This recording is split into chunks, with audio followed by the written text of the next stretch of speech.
गौरं बिन्दुसंयुक्तं नित्यं ध्यायन्ति योगिनः कामदं मोक्षदं चैव ओंकाराय नमो नमः। नमो अस्तु अनंताय सहस्रमूर्तये सहस्रपादाक्षिशिरोर्भावे सहस्रनाम्ने पुरुषाय शाश्वते सहस्रकोटियुगधारिणे नमः। ॐ सहना भवतु सहनौ भुनक्तु सह वीर्यं करवावहै तेजस्विनावधीतमस्तु मा विद्विषावहै। बोल राम कृष्ण भगवान की जय। आइए अभी हम आप इस पर विचार करते हैं कि संसार में हमारा आना, मनुष्य जन्म धारण करना, जिसकी इतनी बड़ी महिमा है, 84 लाख जूनियों का यह मनुष्य चोला उत्तम, मनुष्य जूनी उत्तम कही गई है। तो उसको सफल बनाने के लिए, उसको सही ढंग पर लाने के लिए क्या आवश्यक है, क्या करना चाहिए जिससे मनुष्य हमारा जन्म सफल हो। वेद भगवान के अंदर एक वाक्य आता है, श्रुति है कि इह चेद अवेदित अथ सत्यम अस्ति नो चेद अवेदित अथ महती विनष्टि। कहा कि यह चेद अवेदित, कि इस शरीर के होते हुए यदि तुमने जान लिया, यह चेद अवेदित अथ सत्यम अस्ति, कि सत्य कोई वस्तु है, उस सत्य वस्तु को आपने जान लिया यानी पा लिया, एक ही बात है। तो यह चेद अवेदित सत्यम अस्ति नो चेद अवेदित, यदि नहीं जान पाए, नहीं प्राप्त कर सके उस सत्य वस्तु को, महती विनष्टि, समझो बहुत बड़ी हानि हो गई। संसार में धंधा व्यापार करते घाटा पड़ जाता है। हमने चाहा इतना मुनाफा निकलेगा, लेकिन घाटा पड़ गया तो हम रोते हैं। हम चाहते हैं हमारा पद उन्नति हो, लेकिन नहीं उन्नति हो पाई पद की तो हम रोते हैं, अपने भाग्य को कोसते हैं। भाई कैसा हमारा दुर्भाग्य है।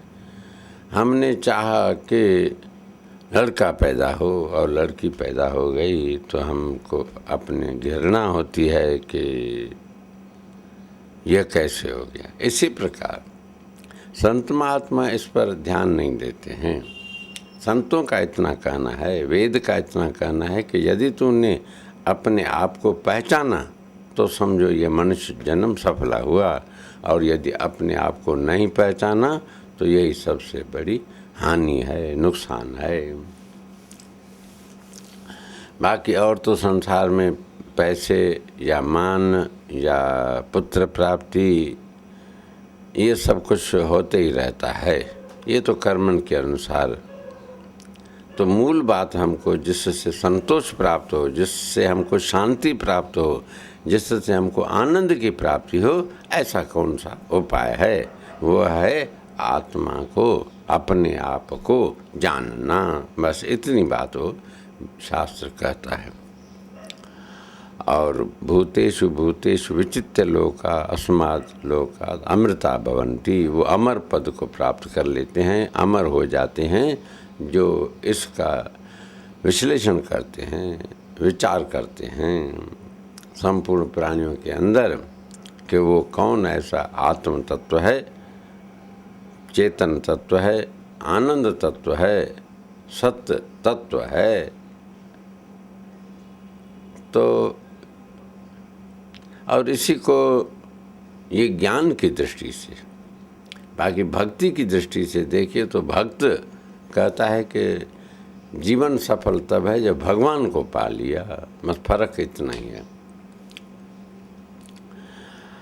किसी भी तरह आप अपने आप को भूल जाओ, या तो भगवान को पा करके अपने आप को भूल जाओ, या ज्ञान के ज़रिए अपने निज स्वरूप को पहचान लो और इस शरीर को भूल जाओ जो असत जड़ दुख रूप है।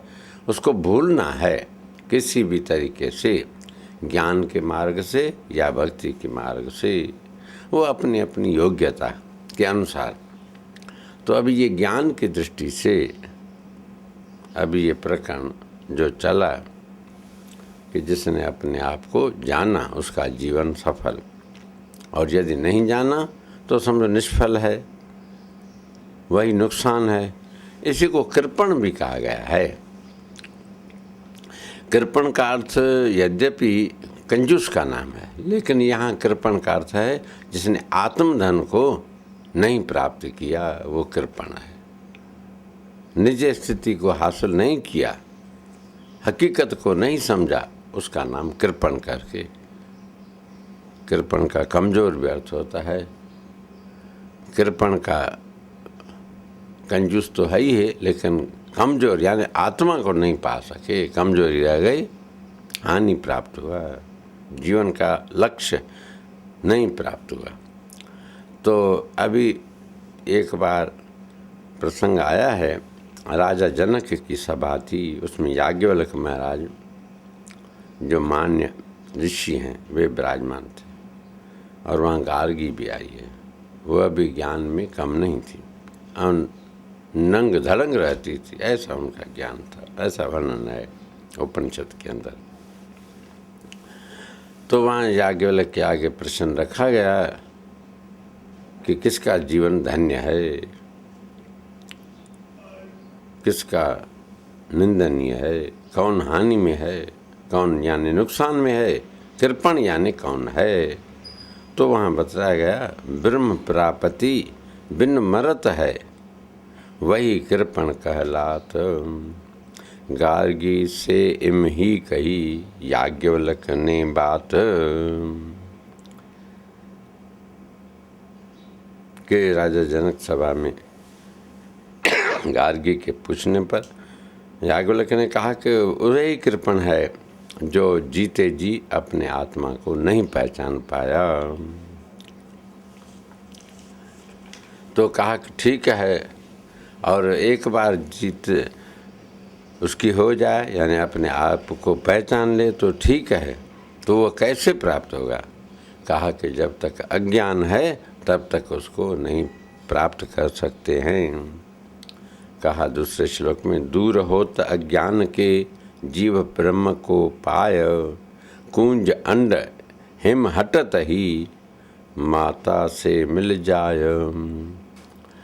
जब अज्ञान हट जाता है तो सहज ही वह अपने आप को ब्रह्म को प्राप्त हो जाता है। दृष्टांत दिया, कुंज पक्षी होती है, हिमालय में रहती है,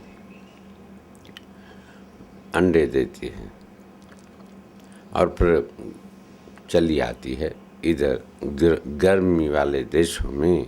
गर्म देशों में ठंड ज़्यादा पड़ती है, बच्चे पैदा किए, अंडे वहीं छोड़ करके चली आती है गर्म देशों में, और वहाँ बर्फ़ जम जाती है और अंडे वहीं ढक जाते हैं, ढके पड़े रहते हैं, गलते नहीं हैं।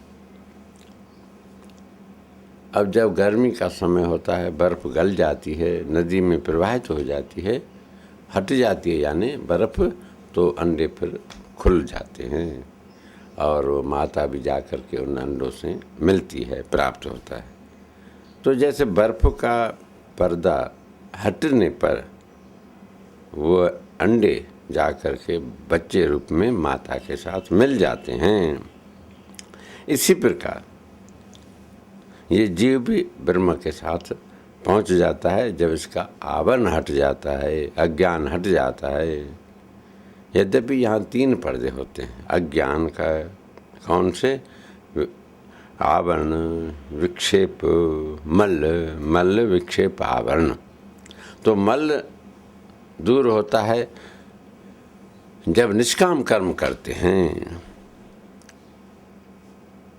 विक्षेप होता है दूर जब हम उपासना करते हैं, ध्यान करते हैं, तब ये विक्षेप नामक मल दूर होता है। और आवरण दूर होता है ज्ञान के जरिए। आवरण कैसे रूप उसका माना गया है कि मैं ब्रह्म नहीं हूँ, यानी मैं देह हूँ, इस प्रकार का ये आवरण चढ़ गया। विक्षेप क्या हुआ, पूरी तरह समझ नहीं पाए अपने आप को कि मैं कौन हूँ, कहाँ हूँ, क्या चाहिए, क्या करना है। ये विक्षेप चंचलता कर देता है यानी। और तीसरा होता है मल, यानी वो ढका रहता है, कुछ ज्ञान नहीं रहता है।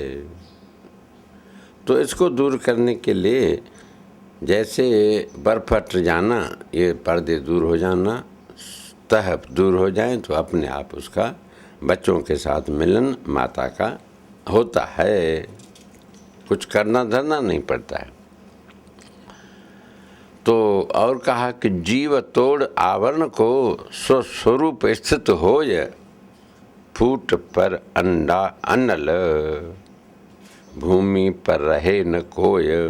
और दूसरा मिसाल दिया, एक अनल पक्षी होता है जो बहुत ऊंचे में रहता है, आकाश में रहता उधर ही है, और बच्चे भी उधर ही पैदा करता है, और समाप्त भी उधर ही हो जाता है, बहुत ऊंचाई पर रहने के कारण। तो अनल पक्षी बच्चे जब पैदा करता है, अंडे यानी देता है, तो वहाँ से वो नीचे गिरना शुरू होते हैं। नीचे गिरते गिरते अभी धरती तक, पृथ्वी तक पहुँचे ही नहीं कि वो बड़े हो जाते हैं, अंडा फूट जाता है और आकाश में उड़ने लगते हैं, पंख लग जाते हैं। इसी प्रकार अज्ञान, ये जीव के अंदर जो अज्ञान है, अज्ञान को जब छोड़ देता है तो ब्रह्म में जाकर स्थित हो जाता है। संसार में फिर वो नहीं रहता, संसार में रहते हुए भी वो संसार से न्यारा रहता है, क्योंकि उसकी ऐसी स्थिति हो जाती है कि मैं संसार में नहीं रहता, क्योंकि संसार उसके अंदर नहीं है। संसार हमारे आपके अंदर आ जाता है तो हम फंस जाते हैं। हम संसार में भले रहें, कुछ नुकसान नहीं होगा, लेकिन हमारे अंदर संसार नहीं आना चाहिए, यह प्रयत्न करना।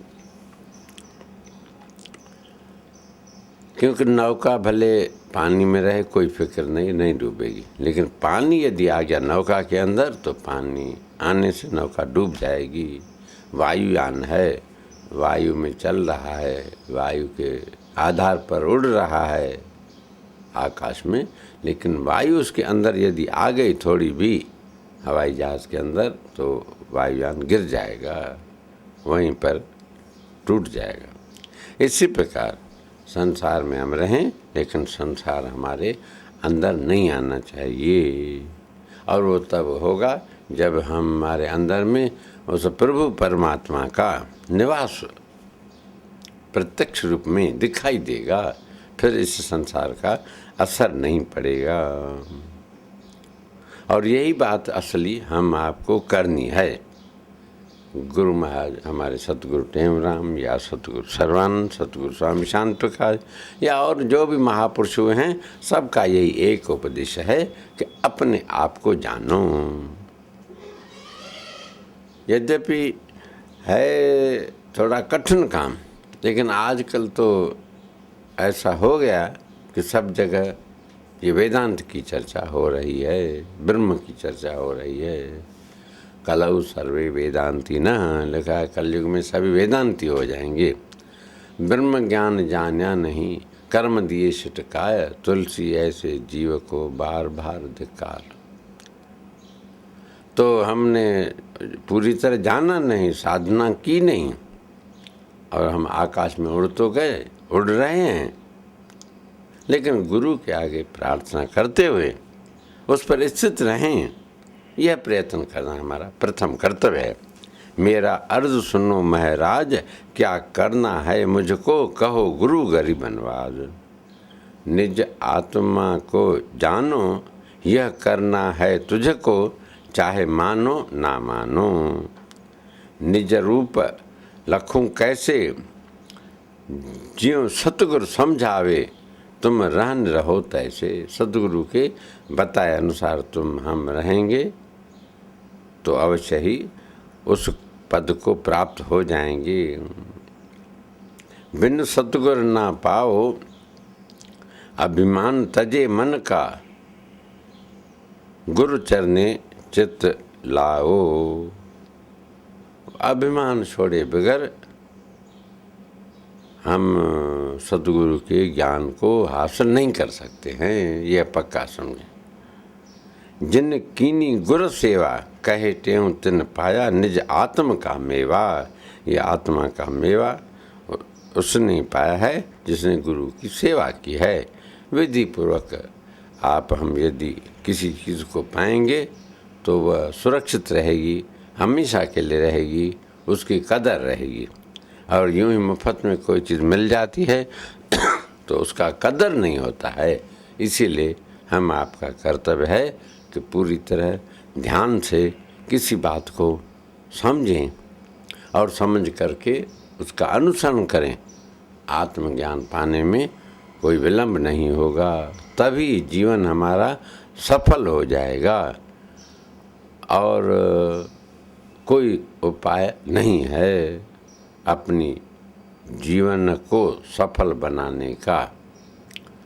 जिसने भी सफल बनाया, जिसका नाम हुआ, शांति मिली, आनंद मिला, वो ऐसी ज्ञान के द्वारा ही इस प्रकार का आत्मा का ज्ञान चिंतन करते करते हम आप आत्म स्वरूप हो जाएंगे और आनंद स्वरूप हो गए।